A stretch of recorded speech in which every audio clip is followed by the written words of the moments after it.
were you saying that the release of the allegations by Rosenfeld is tied to another event, or I didn't quite catch that? I mean, like the timing of the release of the series of allegations? Well, the first thing he released his front page article in the San Francisco Chronicle, and then the video for the Center for Investigative Reporting, that professionally developed video, allegedly showing the evidence, was released the day before his book was released. Oh, I see. So he released his own book. Yeah. I mean, the book was released the day after those allegations came.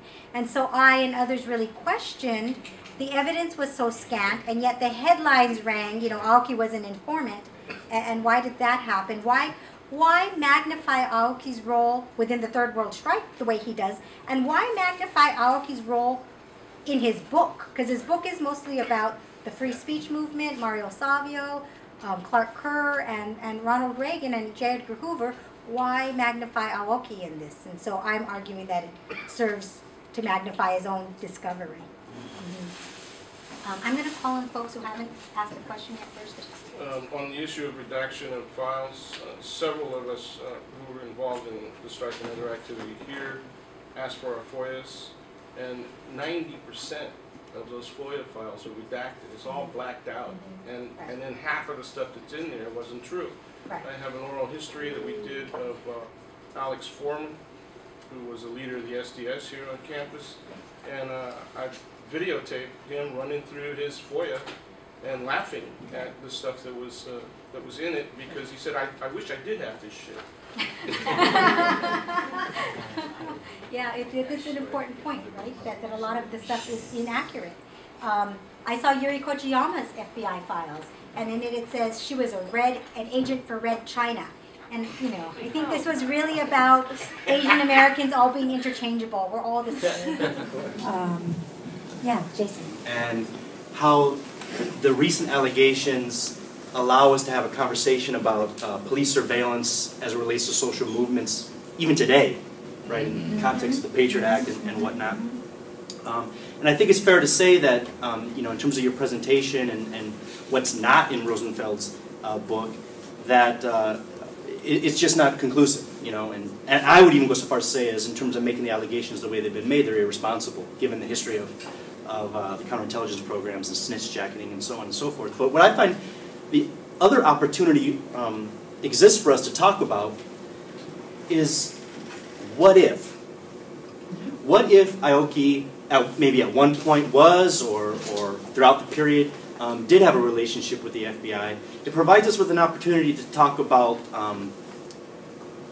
and I know in Asian American historical circles people have talked about investing so much in the one personality, you know, as if, even if he was an informant, what that does to the ideas that he always articulated around third world solidarity, self-determination, power to the people. How do we think about this time period in a way that goes beyond the individual personality?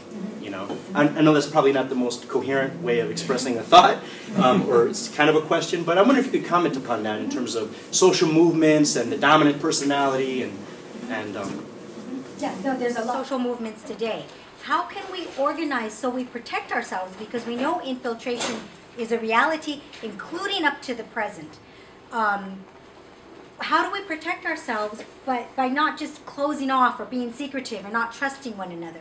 Social movements aren't going to take place unless we have faith in ordinary people to create that change and trust in each other. And this isn't naive trust. It doesn't mean we're just open and trust everybody, but that we have to be careful, but we also have to be open, right? And I think that this is a discussion that activists on the ground, I think, are engaging in and have been engaging in for a while, and this presents another opportunity to discuss it more. It's not something that I can singularly come up with all the answers, but one thing that makes sense to me is this idea of collective leadership. And that's something that I have to give credit to the Asian American movement, certainly not singularly, right? The Student Nonviolent Coordinating Committee, Ella Baker, older black activists, really promoted these ideas. Ella Baker really condemned the idea of this charismatic leader. One leader, you know, be it Malcolm X, you know, Martin Luther King, Bobby Seale, Huey Newton, whoever, who was often embodied, a male, right, embodied this, and often a great orator, a great speaker, who could captivate people and inspire them. But the idea here is that if you have a leader and no one knows what to do without their leader, you lop off the head of and the whole movement withers, right? But the Asian American movement and others, but the Third World Strikes really promoted collective leadership. And I think that that's the way to go for the present too, that we all see ourselves as leaders, right? We have different strengths, different skills, and that we can participate in different ways. And that by doing this, it's easier, I think, to make, if there is infiltration, for it to be so damaging, right? And things like this. So I think that that's important. I want to build off of what he was saying, because if we follow what I think he was saying, if Aoki was that type of individual, let's just say for the sake of discussion that he was an infiltrator, then theoretically it would have been counted, because you had about 12 other people that were leaders in a decentralized type of situation. And so there's no damage done then, but 30 years down the road, when you're looking at history, we don't even know who the other 11 people are, because now strategically Aoki's been put up in the front. And now we're starting to have this discussion, which, you know, is good to have, but then we're overlooking the genius and not even necessarily understanding the full impact of the work that everybody else was doing in decentralized type of situations.